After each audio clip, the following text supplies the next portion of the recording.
ಇನ್ನು ನಿರ್ಮಾಪಕ ಉಮಾಪತಿ ಹಾಗೆ ದರ್ಶನ್ ಮಧ್ಯೆ ಈ ಹಿಂದೆ ತಗಡು ಕದನ ನಡೀತಾ ಇತ್ತು. ಇದೀಗ ದರ್ಶನ್ ಕೊಲೆ ಕೇಸ್ನಲ್ಲಿ ಲಾಕ್ ಆಗ್ತಾ ಇದ್ದ ಹಾಗೆ ಉಮಾಪತಿ ಕೂಡ ರಿಯಾಕ್ಟ್ ಮಾಡಿದ್ದಾರೆ. ಮಾತಿನಲ್ಲೂ ಕೂಡ ದರ್ಶನ್ಗೆ ತಿವಿಯೋ ಕೆಲಸ ಮಾಡಿದ್ದಾರೆ. ಹಾಗಾದ್ರೆ ಉಮಾಪತಿ ಏನೇನು ಹೇಳಿದ್ದಾರೆ ಬನ್ನಿ ನೋಡೋಣ. ದರ್ಶನ್ಗೆ ಮಾತಿನಲ್ಲೂ ಗುಮ್ಮಿದ ಉಮಾಪತಿ, ಮಾಡಿದ ಕರ್ಮ ಯಾರನ್ನು ಬಿಡಲ್ಲ ಎಂದ ನಿರ್ಮಾಪಕ. ಕರ್ಮ ಅನ್ನೋದು ಯಾರನ್ನೂ ಬಿಡಲ್ಲ ಸರ್. ನಾವು ಯಾರೋ ಒಬ್ರು ಕಷ್ಟದಲ್ಲಿದ್ದಾರೆ, ನಾವು ಅವ್ರನ್ನ ನೋಡಿ ನಾವು ನಕ್ಕದಾಗ ನಮ್ಮನ್ನು ನೋಡಿ ನಗೋರು ಬೇಕಾದಷ್ಟು ಜನ ಇರ್ತಾರೆ. ಇಲ್ಲಿ ಸಮಯ ಸಂದರ್ಭಗಳು ಬಂದಾಗ ಆ ದೇವ್ರಿಗೆ ಗೊತ್ತಿದೆ, ಅವ್ರ ಜೊತೆಲಿರೋರಿಗೆ ಗೊತ್ತಿದೆ ಎಂತೆಂಥ ಸಂದರ್ಭದಲ್ಲಿ ನಾನು ಹೆಂಗೆ ಪರಿಸ್ಥಿತಿಗಳ ಹ್ಯಾಂಡ್ಲ್ ಮಾಡಿದ್ದೀನಿ. ಇದಕ್ಕಿಂತ ಇನ್ನೂ ಕೋಪದಲ್ಲಿ ಇದ್ದಾಗಲೂ ನಾನು ಅವ್ರನ್ನ ತಾಳ್ಮೆ ಮಾಡಿಸಿದ್ವಿ. ಬೇಡ ಸರ್, ನಮ್ಗೆ ಅವಶ್ಯಕತೆ ಇಲ್ಲ ಇದು. ಯಾಕೆ ಕಣ್ಣು ನಾಯಿಗಳಿಗೆಲ್ಲ ನಾವು ರಿಯಾಕ್ಟ್ ಮಾಡ್ಕೊಂಡವ್ರೆ ನಮ್ಮ ಉದ್ದೇಶ ಏನು ಸರ್? ಗುರಿ ಮುಟ್ಟೋದು ಬಿಟ್ಟು ಯಾಕೆ ತಲೆ ಕೆಡಿಸ್ಕೋತೀರ? ಎಂತೆಂಥದ್ದು ಸಂದರ್ಭದಲ್ಲಿ ಮಾಧ್ಯಮದವ್ರಿಗೂ ಕೆಲವೊಂದಷ್ಟು ಗೊತ್ತಿದೆ. ಮಾಧ್ಯಮದವ್ರಿಗೂ ನಾನು ರಿಕ್ವೆಸ್ಟ್ ಮಾಡಿ ನ್ಯೂಸ್ಗಳ್ನ ನಾನು ಆ್ಯಕ್ಚುಲಿ ಬ್ರದರ್ ನಾನು ಬಂಡವಾಳ ಹಾಕಿದ್ದೀನಿ, ನನ್ನ ಸಿನಿಮಾಗಳು ಹಾಳಾಗೋಗ್ತದೆ ಅಂತೇಳಿ ಎಷ್ಟೋ ಸಲ ನೀವು ಮಾಧ್ಯಮದವರು ನನ್ನ ಕೈ ಹಿಡಿದು ನನಗೆ ಕಾಪಾಡಿದ್ದೀವಿ. ತಾಳ್ಮೆಯಿಂದ ಇದ್ದರೆ ಕಾಲ ಕಾದು ಬಾಲ ಕೊಯ್ಬೋದು. ನಾನು ಹಾಕ್ಕೊಂಡಿದ್ದ ಸ್ಟೇಟಸ್ಸು ನಿಜವಾಗ್ಲೂ ಆತನಿಗೆ ಅಂತಲ್ಲ ಸರ್. ನಾನು ನಮ್ಮಲ್ಲಿ ನಮ್ಮ ತಂದೆ ತಾಯಿ, ನನ್ನ ಹೆಂಡತಿ, ನಮ್ಮ ಸ್ನೇಹಿತರುಗಳೆಲ್ಲ ಹೇಳ್ತಾ ಇದ್ದು ಸ್ವಲ್ಪ ಕೋಪ ಕಡಿಮೆ ಮಾಡ್ಕೊಳಪ್ಪ ಅಂತ. ರಾಜಕೀಯಕ್ಕೆ ಬಂದಮೇಲೆ ನಿಜವಾಗ್ಲೂ ಭಾಳ ಕಡಿಮೆ ಮಾಡ್ಕೊಂಡಿದ್ದೀನಿ ಸರ್. ಆಮೇಲೆ ಅದ್ರ ಉದ್ದೇಶ ಏನು ಅಂದರೆ, ತಾಳ್ಮೆ ಇರೋದ್ರಿಂದ ಎರಡು ಥರ ಉದಾಹರಣೆಗಳಿದೆ. ನಂದೊಂದು ಉದಾಹರಣೆ, ಇನ್ನೊಬ್ಬ ವ್ಯಕ್ತಿದೊಂದು ಉದಾಹರಣೆ. ಏನು, ತಾಳ್ಮೆಯಿಂದ ಇದ್ದರೆ ಕಾಲ ಕಾಯ್ದು ಬಾಲ ಕುಯ್ಬೋದು. ತಾಳ್ಮೆ ಕಳ್ಕೊಂಡ್ರೆ ಅದೇನು ಹೇಳ್ತಾರಲ್ಲ, ತೀಟತೆ ಮಾತೋಡೆ ಕೆರ್ಕೊಂಡು ಗಾಯ ಮಾಡ್ಕೊಂಡ ಅಂತ, ಹಂಗೂ ಆಗ್ತದೆ. ಯಾವತ್ತೂ ಅಷ್ಟೇ ಸಮಯ ಸಂದರ್ಭ ಎಲ್ಲದಕ್ಕೂ ಉತ್ತರ ಕೊಡ್ತದೆ sir. Time is the better. ಇಲ್ಲಿ ಯಾರಿಗೋ ಗುಮ್ಮುತ್ತೇನೆ ಹೊಡಿತೀನಿ ಅಂದರೆ ಆಗಲ್ಲ. ಯಾವುದೇ ಕಾರಣಕ್ಕೂ ನಾವು ಯಾವುದೋ ಒಬ್ಬ ವ್ಯಕ್ತಿನ ಮುಗಿಸ್ತೀನಿ, ಯಾವುದೋ ಒಬ್ಬ ವ್ಯಕ್ತಿನ ನಾನು ರಕ್ಕೆ ಪುಕ್ಕ ಕದರಿಸ್ತೀನಿ, ಯಾವುದೋ ಒಬ್ಬ ವ್ಯಕ್ತಿನ ನಾನು ಗುಂಬಿಡ್ತೀನಿ ಸರ್, ಅವೆಲ್ಲ ತುಂಬ ದಿವಸ ಬಾಳಿಕೆ ಬರಲ್ಲ. ಯಾಕಂದರೆ ಒಂದು ಅರ್ಥ ಮಾಡ್ಕೊಳ್ಳಿ, ದೇವತೆಗಳೇ ಎಷ್ಟೋ ಸಲ ತಪ್ಪು ಮಾಡಿರೋದು ಉಂಟು, ಕಲ್ತಿರೋದು ಉಂಟು. ಅಂಥದ್ರಲ್ಲಿ ನಾವು ಸಾಮಾನ್ಯ ವ್ಯಕ್ತಿಗಳು ಸರ್. ಆಮೇಲೆ ನಾವು ಎಷ್ಟು ವರ್ಷ ಇರ್ತೀವಿ ಇಲ್ಲ ಗೊತ್ತಿಲ್ಲ. ಇರೋಷ್ಟು ದಿವಸನೂ ಇನ್ನೊಬ್ರಿಗೆ ಮಾದರಿಯಾಗಿರಬೇಕು. ಇರೋಷ್ಟು ದಿನವೂ ನಮ್ಮ ಕೈಯಲ್ಲಿ ಆಯ್ತು ಸರ್. ನನ್ನ ಕೈಯಲ್ಲಿ ನಾನು ನೋಡಿ ಸರ್, ಒಂದು ಬಿಂದಿಗೆ ಅಷ್ಟು ನೀರು ಕೊಡೋಕ್ಕಾಗಿಲ್ಲ ಸರ್, ಅಟ್ಲೀಸ್ಟ್ ಒಂದು ಲೋಟದಷ್ಟು ಆದರೂ ನೀರು ಕೊಡ್ತೀನಿ ಸರ್. ನನ್ನ ಯೋಗ್ಯತೆ ಏನಿದೆ ಅಷ್ಟಕ್ಕೆ ನಾನು ಮಾಡಬಲ್ಲೆ. ಅಥವಾ ನನಗೆ ಯಾರೋ ಮಾತಾಡಿದ್ದಾರೆ, ನಾನು ಯಾರಿಗೂ ಬುದ್ಧಿ ಕಲಿಸ್ಬಿಡ್ತೀನಿ ಅಥವಾ ಇನ್ನೊಂದು ಮತ್ತೊಂದು ಅಂತಲ್ಲ. ಅದರ ಅರ್ಥ ವಿಷ್ಣುವಿನ ತಾಳ್ಮೆ ಇರಲಿ, ನರಸಿಂಹನ ಕೋಪ ಯಾವತ್ತೂ ಮರಿಬೇಡ ಅಂತೇಳಿ. ನನ್ನ ಮುಂದೆ ವೆಪನ್ ಇಟ್ಟು ಹೆದರಿಸಿದ್ರು. ನನಗೆ ತೊಂದರೆ ಆಯಿತು ಸರ್. ಏನೋ ಅಮಾಯಕನ್ನ ಕರ್ಕೊಂಡೋಗಿ ಮೈಸೂರು ಕೇಸಲ್ಲಿ ಸಿಗಾಕ್ಸಕ್ಕೆ ಹೋದ್ರು ಸರ್.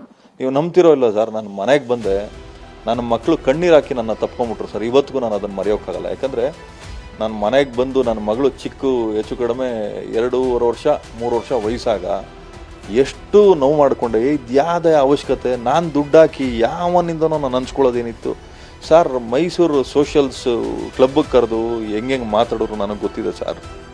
ವೆಪನ್ ತೆಗೆದು ಟೇಬಲ್ ಮೇಲೆ ಇಟ್ಟರು, ತಲೆಯಲ್ಲಿ ಹಿಡ್ಕೊಳ್ಳಿ, ಎಲ್ಲದನ್ನು ಸಹಿಸ್ಕೊಂಡು ಕೂತ್ಕೊಂಡು ನಾನು ಎಲ್ಲಿ ಕೊಟ್ಟೆ. ಅದಕ್ಕೆ ನಾನು ಹೇಳಿದ್ದು, ನಾನು ಯಾವತ್ತೂ ಕೈಲಾಗದ್ದು ನನ್ನ ಮಗ ಅಲ್ಲ. ನಾನು ಮನ್ಸು ಮಾಡೋರು ಏನು ಬೇಕಾದ್ರೂ ಮಾಡ್ತೀನಿ, ಆದರೆ ಕಾನೂನು ಚೌಕಟ್ಟಿನಲ್ಲೇ ಮಾಡ್ತೀನಿ.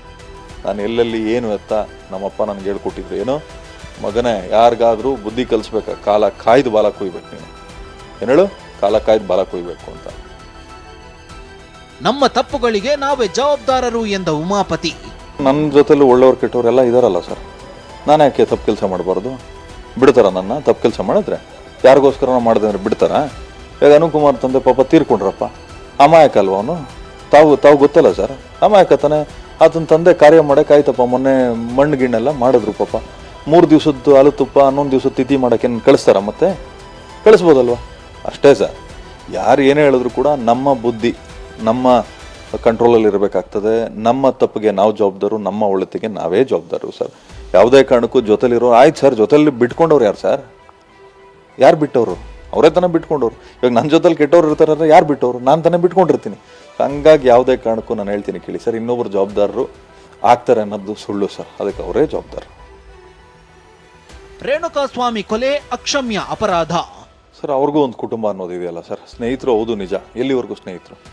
ಒಳ್ಳೇದು ಮಾಡಿದಾಗ ಓಕೆ ಜೊತೆಲಿರ್ಬೇಕು, ಕೆಟ್ಟದ್ದು ಮಾಡಿದಾಗಲೂ ಜೊತೆಲಿರ್ಬೇಕು. ಬಟ್ ಇದು ಅಕ್ಷಮ್ಯ ಅಪರಾಧ ಅಲ್ವ ಸರ್? ಇಂಥದ್ರದನ್ನು ಯಾರು ಕ್ಷಮಿಸ್ತಾರೆ?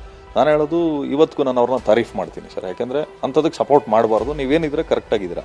ಬಟ್ ಕೆಲವೊಂದಷ್ಟನ್ನು ಯಾರ್ಯಾರಿಗೆ ಅನ್ಯಾಯ ಆಗಿದೆ, ನನಗೆ ಸಾಕಷ್ಟು ಜನ ನಿರ್ಮಾಪಕರುಗಳು, ಸಾಕಷ್ಟು ಜನ ಟೆಕ್ನಿಷಿಯನ್ಸ್ ಎಲ್ಲ ಫೋನ್ ಮಾಡಿದರು. ಇಲ್ಲ ಸರ್, ನೀವು ಮಾತಾಡೋದು ನೆನ್ನೆ ಯಾವುದೋ ಒಂದು ಮಾಧ್ಯಮದ್ದು ಇಂಟರ್ವ್ಯೂ ನೋಡಿದೆ, ಭಾಳ ಖುಷಿ ಆಯಿತು. ನಾನಂದೆ ನೀವೆಲ್ಲ ಅವತ್ತು ಕ್ಷಮಿಸಿ ಕೂತಿದ್ದಕ್ಕಯ್ಯ ನಮಗೆ ತೊಂದರೆ ಬಂದಿದ್ದು, ನೀವು ಅವತ್ತು ಬುದ್ಧಿ ಕಲಿಸಿದ್ರೆ ಅವತ್ತು ನನ್ನ ತನಕ ಬರ್ತಾ ಇರಲಿಲ್ಲ. ಒಂದು ಅರ್ಥ ಮಾಡ್ಕೊಳ್ಳಿ.